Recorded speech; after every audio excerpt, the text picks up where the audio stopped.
Syederalun pengucapan ikrar dan penandatanganan prasasti oleh pasangan calon gubernur dan wakil gubernur Aceh periode 2017-2022 menandai deklarasi pilkada berintegritas dan damai.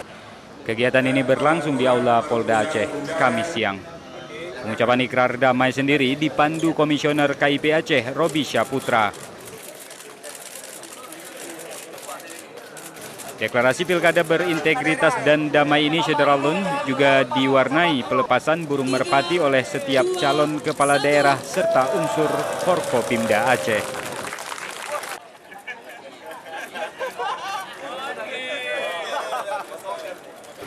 Dari Banda Aceh, Reza Munawir, Serambi On TV.